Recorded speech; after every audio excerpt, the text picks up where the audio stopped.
Good morning बच्चों। आपने मेरी पिछली वीडियो देखी होगी। आपको जो आपकी अवधारणाएं जिस टॉपिक पर आप अटक रहे थे वो अवधारणाएं कुछ पूरी हुई होगी। हमने पिछली क्लास में आपको बताया था कि जीरो एक योज्य प्रतिलोम होता है। जीरो को किसी भी संख्या में जोड़ा जाए या घटाया जाए वापस वही संख्या प्राप्त होती है। आज हम अगली क्लास में एक के बारे में विचार करेंगे। संख्या एक एक गुणात्मक प्रतिलोम है, यानी संख्या एक को यदि किसी संख्या से गुणा किया जाता है तो वापस वही संख्या प्राप्त होती है। इसको वर्कशीट में मैंने आपको लिखाया है, फिर भी आप लोग एक बार नोट कर लीजिए। एक गुणात्मक प्रतिलोम कहलाता है। एक से किसी भी संख्या को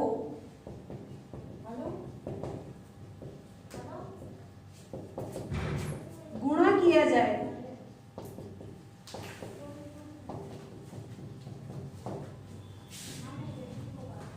तो वापस वही संख्या प्राप्त होती है। अर्धवार्षिक परीक्षा में कई बार यह प्रश्न आ चुका है कि योज्य प्रतिलोम कौन सी संख्या है, गुणात्मक प्रतिलोम कौन सी संख्या है। तो ये छोटे छोटे से नोट्स आपके अ पार्ट वाले क्वेश्चन, ABCD वाले क्वेश्चन के लिए बहुत ही इंपॉर्टेंट है। आपको बताया है कि जीरो एक योज्य प्रतिलोम है और एक गुणात्मक प्रतिलोम है। जब भी कभी क्वेश्चन आ जाए गुणात्मक प्रतिलोम है तो क्या लिखेंगे हम, नंबर 1, और आ जाए कि योज्य प्रतिलोम क्या है तो आपको लिखना है नंबर 0। जीरो एक योज्य प्रतिलोम है, एक गुणात्मक प्रतिलोम है। इसके बाद हम पूर्णांकों के योग व घटाव के गुण पढ़ेंगे। पूर्णांकों के योग व घटाव के गुण। इसमें सबसे पहले मैंने आपको लिखाया था क्रम विनिमेयता, क्रम विनिमय का गुण। क्रम विनिमय, इस शब्द को हम समझिए। क्रम मतलब किसी संख्या का एक क्रमिक विस्तार। जैसे एक के बाद क्या आता है, संख्या 2, 2 के बाद 3, 3 के बाद 4, 4 के बाद 5, यह एक क्रम है। और विनिमय का मतलब क्या होता है, विनिमय का मतलब होता है परिवर्तन, बदलना। विनिमय का मतलब होता है परिवर्तन। तो क्रम विनिमय का मतलब है संख्या का स्थान परिवर्तन। जैसे एक उदाहरण हम लेते हैं, 2 + 3। अगर आप 2 + 3 करते हैं तो आंसर आएगा 5। यदि हम इन संख्याओं का स्थान परिवर्तन कर दें, मान लो 3 को मैंने पहले लिख दिया और 2 को बाद में लिख दिया, तो इनका स्थान परिवर्तन होने पर भी संख्या के आंसर में कोई परिवर्तन नहीं आएगा। तो यह है क्रम विनिमयता का गुण। यानी क्रम विनिमय करने पर जिन संख्याओं के आंसर में कोई परिवर्तन नहीं आता है तो उसके लिए हम निष्कर्ष निकालते हैं कि क्रम विनिमयता में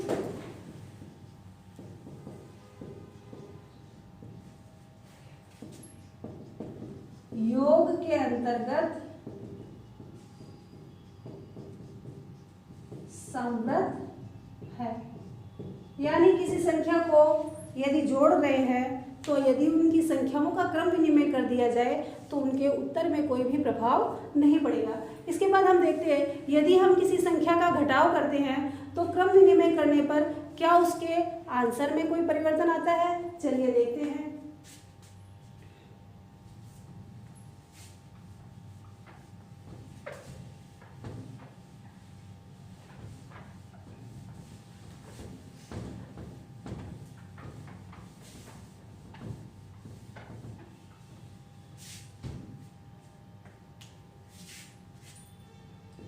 घटाव को पूर्णांकों की भाषा में व्यवकलन कहा जाता है।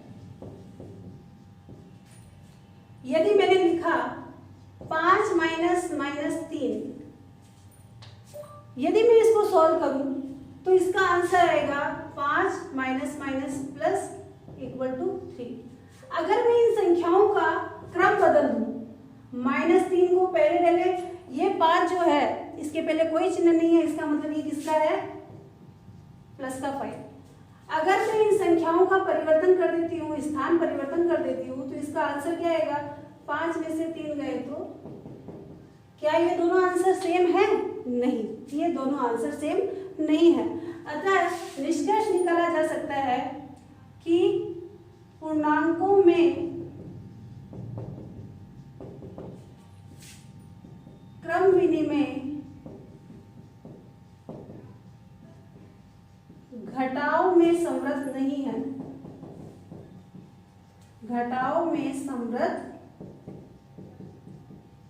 नहीं है।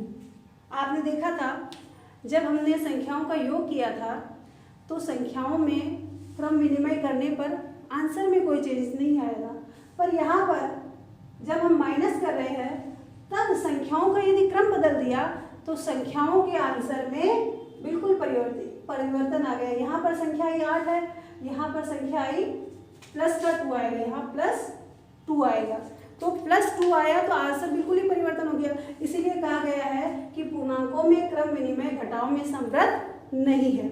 इसके बाद एक गुण आता है बी, सहचर्य गुण।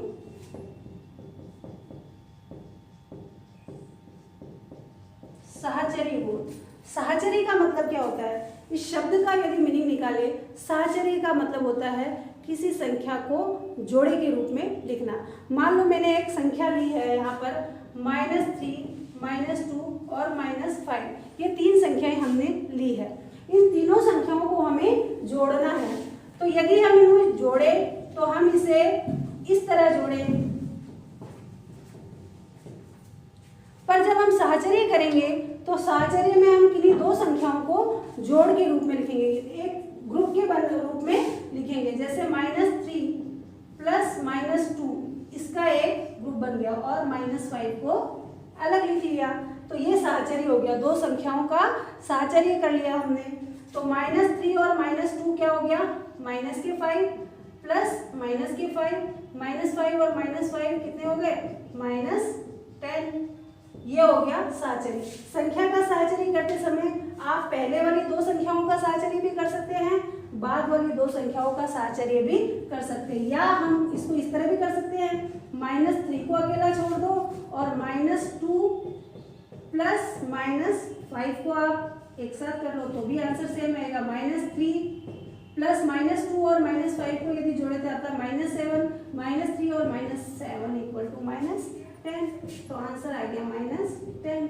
यदि आप सहचर्य करते हैं तो पहले 2 संख्याओं का भी कर सकते हैं और बाद वाली 2 संख्याओं का भी सहचर्य किया जा सकता है। तो यह है सहचर्य का गुण। इसके बाद है पूर्णांकों में गुणन में जो गुण होते हैं वे मैं आपको यहाँ बताऊंगी।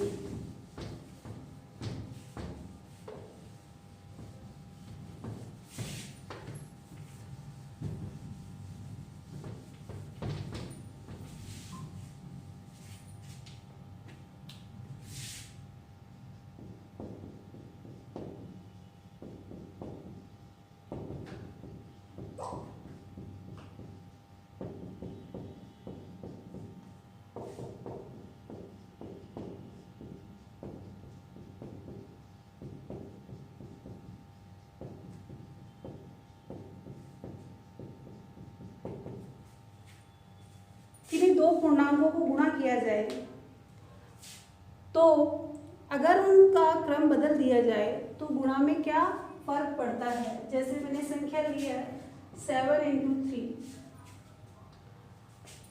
तो आंसर आएगा 21, और यदि इनका क्रम भी बदल दूँ तो इनके आंसर में कोई परिवर्तन नहीं आएगा। पहले मैंने 7 पहले लिखा था, 3 बाद में लिखा, अब यहाँ 3 पहले लिखा, 7 बाद में लिखा, तो आंसर एज इट इज है, सेम टू सेम है। इसीलिए कहा गया है गुणन में क्रम विनिमय के अंतर्गत पूर्णांकों में गुणन में क्रम विनिमयता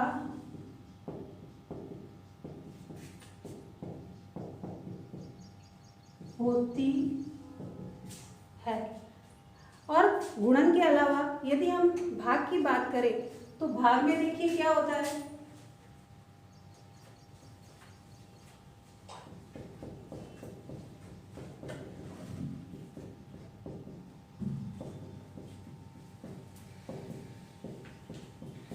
यदि मैंने यहां लिखा 21/7, 21/7 में लिखूं तो आंसर आएगा, 21 में 7 का भाग देंगे तो आंसर आएगा 3। अगर मैं इनका क्रम चेंज कर दूं, मैंने लिख दिया 7/21, तो उत्तर क्या आ जाएगा, पॉइंट के बाद दशमलव के रूप में संख्याएं आएगी। तो यहाँ पर पूर्णांकों के लिए भाग में क्रम विनिमयता नहीं होती है।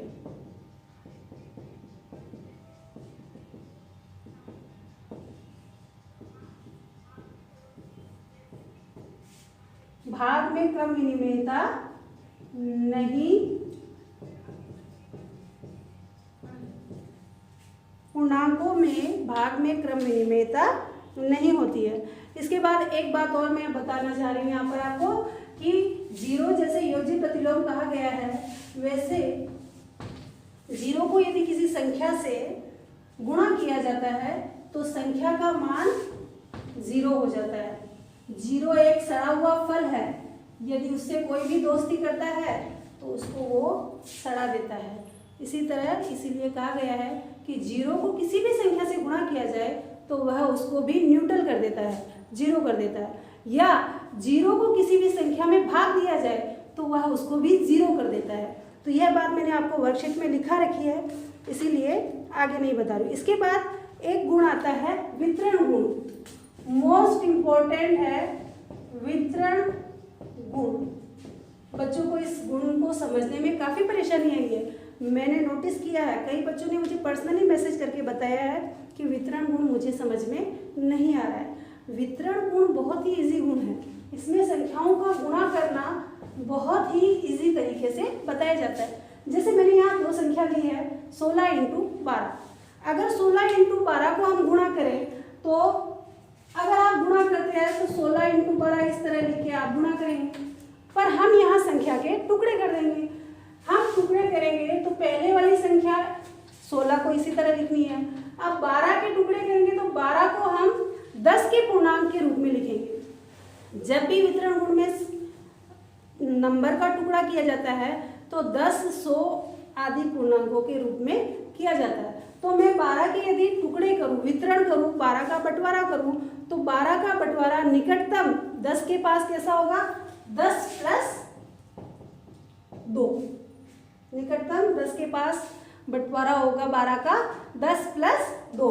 अब देखिए 16 × 10 + 2, यानी 16 को एक बार गुणा करेंगे इस 10 से, फिर प्लस का साइन है, फिर 16 को गुणा करेंगे 2 से। अब आपका गुणा इजी हो जाएगा। 16 को 10 से गुणा किया तो कुछ भी नहीं करना, 16 के आगे 1 0 लगाना, और 16 को 2 से गुणा किया तो 16 दूनी 32, और दोनों का योग कर लीजिए 192 आंसर। अब ये गुणा करना कितना आसान हो गया है। तो गुणा को आसान करने के लिए वितरण गुण बनाया गया है कि आप इतना लंबा चौड़ा यदि बड़ी संख्याएं होती है तो इस तरह गुणा करते हैं तो बच्चे कंफ्यूज हो जाते हैं। तो संख्याओं का टुकड़ा करके, संख्याओं को विभाजित करके वितरण गुण के द्वारा संख्याओं का गुणा किया जाता है। इसके बाद संवृत गुण है एक,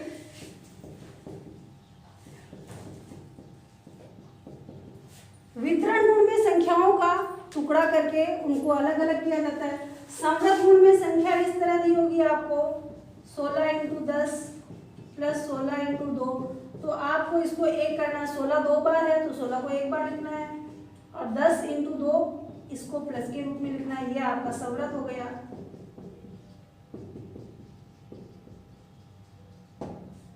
वितरण गुण में संख्या को बंटवारा करके, बड़ा करके इसको गुणा किया जाता है। संवृत गुण में बड़ी संख्या जो बंटवारा कर रखा है उसको वापस एक करके संख्या को गुणा किया जाता है। तो वितरण गुण और संवृत गुण मोस्ट इंपॉर्टेंट है एग्जाम की दृष्टि से, कई बार इसके प्रश्न आ चुके हैं, इसीलिए इन गुणों का विशेष ध्यान रखें। इसके बाद में मैंने आपको बताया था, एक पिछली क्लास में आपको बताया था चिन्हों का जोड़ कैसे किया जाता है। इस क्लास में मैं आपको बताऊंगी चिन्हों का गुणा किस तरह से किया जाता है।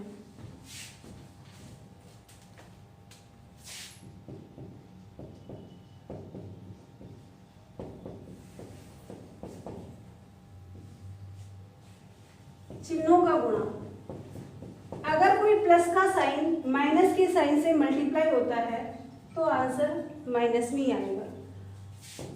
अगर पहले माइनस है बाद में प्लस है तो भी माइनस ही आएगा। अगर दोनों ही सेम साइन है तो उत्तर आएगा प्लस, दोनों ही सेम साइन है तो उत्तर आएगा प्लस।